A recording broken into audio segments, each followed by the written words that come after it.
Hello, YouTube! Welcome in, welcome in. We're hanging out with some more Punky Doodles today, and we're going to get into the fractured fairy tales and faulty folklore bits. Uh, I love this the type of like goofy fantasy stuff, and especially the ones read and found by Zach Speaks Giant. Like we've heard a few of them, we've seen a few of them, but they're just so good. Anyway, let's just jump right into it. It'll be fun. Let's go. There's a serial killer in your town. Unfortunately for them, you are a necromancer, and you are having fun driving that maniac insane. Okay, listen. I need You're the reason why he's crazy, but I think you to do me a favor. So the guy who killed you has actually killed a lot of people in town. Why has no one noticed? I'm glad you asked. It's because every time I bring them back. Now listen, dying had to suck, right? Yep. Right. But I fixed it, and I will continue fixing it. So please, don't tell the cops about the serial killer. What? He's just gonna go around? No, I get it. Listen, I understand. You don't want them to hurt more people. But listen, I will keep fixing it, right? Just listen. Insane! Listen. it's insane. When they see you again tomorrow, wouldn't it be so funny if you acted like nothing happened just to f with them, right?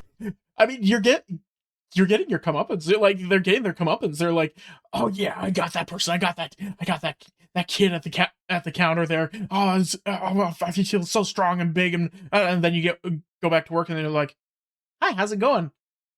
Nice weather we're having today, right? I didn't that what? He's like, what? Everything okay? Anyway, can I help you find something, sir? Like, I'm just run away. Fairy tales and fantasy, two types of people go in towers, princesses and wizards. Princesses are placed there against their will or with the intention of keeping them safe. This is very different from wizards who We have seen this one in a previous compilation, I think, but it's still good. seek out towers to hone their sorcery in solitude. I would like a story where a princess is placed in an abandoned tower that used to belong to a wizard, and so she spends long years learning the craft of wizardry from the scraps left behind and becomes the most powerful magic wielder the world has seen in centuries, bursts out of the tower and wreaks glorious, bloody vengeance on the fools that imprisoned her. That would be my kind of story. You know, I don't know if this would actually fully work because, like, it's an abandoned wizard tower, right? And that she's learning all this stuff from. Would she become the most powerful? I don't think so. Like, she would become a very powerful one, definitely more powerful than any of the like basic villagers that are in the area would be able to deal with. But I don't think she'd be the most powerful person. That's why you would want to put this to attach this to like a PC potentially as a background story.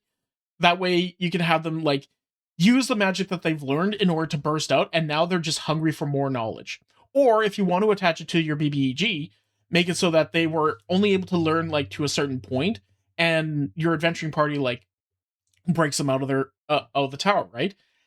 And once they've broken out, they go on a mad hunt for more information so that they can become the rulers, so that they can break out, all the other princesses and poor people that are put into towers or like imprisoned against their will, and then just kind of like rule a dystopian sort of rule and all that. And now your PCs have to go and put a stop to this because she's uh basically imprisoned everybody when trying to unimprison everybody else. Lots of interesting ways you can go about doing things. Yeah. Goth in the woods that keeps answering the door and sighing and going, no, I'm not the witch, he lives over there, and points across the street to a dazzlingly Hi. pretty boy wearing a gold waistcoat who's waving excitedly at them. This happens 268 times a month. Look. Everyone always says that like the creepy witch in the hut and all that has to look like evil and creepy and terrible and all that sort of thing. And it's just no. A witch that wants to make a deal, or a fae that wants to make a deal, or a devil that wants to make a deal, they're going to look real nice. They're going to look real fancy. They're going to look like somebody you want to go and talk to, because that way, once you start talking to them, they can then start twisting the conversation or to get you to do whatever they want. And you're going to listen because they look real good. You have many of the abilities of a Disney princess. You can talk to animals, people burst into song around you, and it seems every other day a Prince Charming type falls madly in love with you as one of the most feared enforcers in New York. It's tough, but you make it work. How did you know? He squeals on his knees and shake it. Your finger tightens around the trigger. A little birdie told me. That's good. A fair maiden Little knocks on the boy goth child lady's me. door and says she's here to find love. The goth sighs, points across the road and says, the witch is over there. He doesn't do love potions because consent, but he might be able to make you prettier, although 90% of the time it turns out the spell didn't do anything but make you more confident. Maiden blushes and sheepishly explains that she knows he's the witch. She just talked to him and he sent her over here. Goth looks Oh, that's cute. That's cute as hell. over her shoulder to see the Kimbo witch standing outside his house giving The himbo witch. her a grin and a double thumbs up. Warlock Yeah, I got you. It's like, huh? patron idea. While putting your favorite condiment on a sandwich, you accidentally make a magical occult symbol and summon a demon. You know, just accidentally make a occult symbol with ketchup. Just, by accident. You suddenly take out 2 more slices of bread out of the package and make another sandwich. You put it on a plate with a handful of potato chips and hand it over to the demon. He takes the sandwich, smiles, and vanishes in a puff of demonic smoke.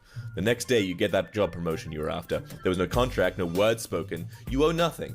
Every now and then, another demon pops in for lunch. Demons don't often get a homemade sandwich. Honestly, this would be such an interesting warlock idea. Just like, you have like an infernal pact or a pact with the Fae, or whatever it is that you want. And the only thing you have to do for your pact is that you have to sacrifice part of your rations, part of your food, during a break. Because you sit down for lunch with your party, you're chatting with your party and all that, and then suddenly like a fucking chain devil just appears, pops up, and is like, "Hey, do you have a double quarter pounder with cheese that I can get off you?" And be like, "Oh, sure, give me like 10 minutes, okay?" And then you cook up a double quarter pounder with cheese right in the middle of all this. All your party members are just like, what's going on? Do we have to fight this thing? Are we scared? And then you're just like, no, he's just a customer. It's fine. And then you hand him over the double quarter pounder. He's like, there's no pickles on this. Can I get some pickles? Oh, sure. And then you pull out some pickles, you cut them up, put them on the burger. He's like, there you go. No, sorry about that. And he's like, oh, no, not a problem. You want Eldritch Blast for tomorrow? Sure. Okay, cool. I'll give it like a binding effect to it as a thanks. Anyway, bye. And then boom. And you're like, cool. And everyone's just like, what the hell was that? Oh, it was it's my part-time job. I run the drive-through. It's like, the drive what? A character concept. Woman makes deal with demon to have its child in exchange for eternal life assumption. Woman then makes deal with witch and offers her firstborn for like riches or something. Woman dumps demon baby on witch, absconds with her winnings, and leaves witch and demon fighting for custody. Half demon baby grows up learning magic and visiting hell on weekends and every second Christmas.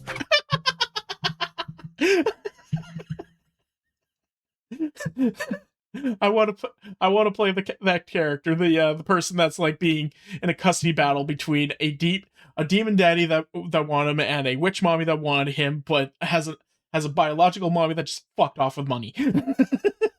No consequences. I think it would be very funny for like characters in a fantasy setting to walk into a pub to try to order, and the bartender sighs and goes, species and age, while pulling out a massive book holding the drinking age for every type of species capable of purchasing. Orc 12 years old, goblins 8, tieflings 18, dwarves 50, elves 100.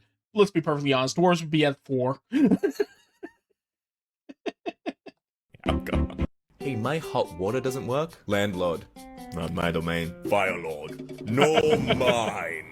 What? Waterlord rising up out of the sink. Who dares disrupt the mighty Waterlord, god of the 7 seas? I do. My hot water doesn't work. Oh, for real? I'll call the plumber. Hello?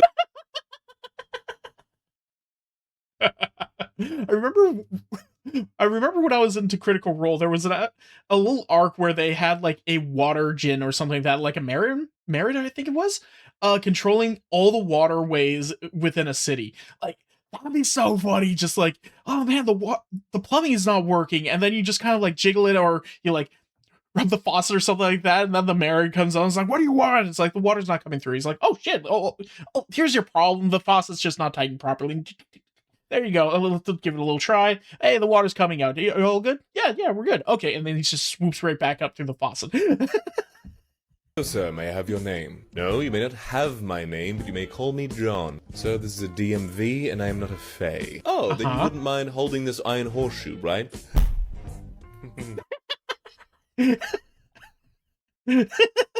No, you may not have my name. You may call me John for today. I took Elvish in school and I fucking hated it. The teacher was like 700 years old and he'd take us on field trips to sit on the banks of a babbling brook and watch the fall of sunlight through the leaves. My friends in Spanish class were like conjugating verbs and shit, and meanwhile I was in an old growth forest being overcome with awe at the sight of a majestic stag. Like, yeah, Mr. Autumnheart, when are we gonna learn like any grammar? Listen to the murmur of the wind in the treetops and you shall find the grammar you seek. Like, And this is why elves are able to live at 700 years old and yet only be level 1. fuck, dude, your pedagogy leaves much to be desired. Werewolf, about to devour me. Me, makes throwing motion. Did you just pretend to toss a ball hoping I'd chase it so you could escape? No. No? I'll be right back. So, Just gotta double check. you see, said the royal advisor, wringing his hands, the curse states that the princess will die on the night before her 25th birthday. Hang on, said the princess. On the night before? The advisor nodded grimly. So what you're saying is that until that one specific date, I am effectively immortal. That's not the thing we're trying to get across to you here. That's not the thing we're trying to get across to you. Yes, but then the king stammered. Wow, said the princess, who was 16 and did not possess amazing impulse control. Uh-huh. I'm gonna go teach myself how to juggle chainsaws while hang gliding over shark-infested waters. Catch you chuckleheads later. Later, chucklefucks, I'm gonna go be stupid. The Fae gets such a bad rap. I'm not going to steal your soul. I'm going to purchase it at fair market value. Don't be so dramatic. Yeah, like, that's what most of these guys are doing. They're not trying to, like, steal it or anything like that. They're just trying to purchase a fair market value. Like, they're trying to make a deal. They have to bargain. They can't just, like, grab it and run away. That's theft. Like, they're not going to do that. They're going to make a deal with you, and, you know, it's going to be a little Faustian. It might be a little one-sided, but, you know, I mean, like, if you agree to it, it's your fault at that point. The fact that the current going rate of a human soul is roughly 1 enchanted pastry is really more of a you prop. Okay, so let me get this Very true. straight. We're here to rescue a princess. That's right. At the request of a princess. Right again? Yeah. And you, who will be leading the expedition, are also a princess. You're very deceptive. How big is your royal family again? We don't have one. Wait, what? We overthrew our monarchy centuries ago, but we keep most of the titles around. The rank of princess is held by the directors in charge of various civil service branches. Huh. And the princess we're rescuing today is in charge of public sanitation. The Lord of Death's Dominion kidnapped your public sanitation director? We think he's a little confused. I wonder why. I wonder fucking why. Guys, this was extremely fun. Make sure you go like, share, subscribe, check out the original video, all that fun stuff. This was so fun. I love Punky Doodles. We'll probably check out the second one and leave a like, comment. Let me know if you want me to do that. Anyway, we'll talk to you guys in the next one. Have a good one. Bye-bye. What? Hey, did you enjoy that? Was it funny? Well, come and check it out live over on twitch.tv/freeform_art. Make sure you put the _art. We have lots of fun there. We enjoy ourselves, and we want to see you over there. So come on and hang out. See you in a bit.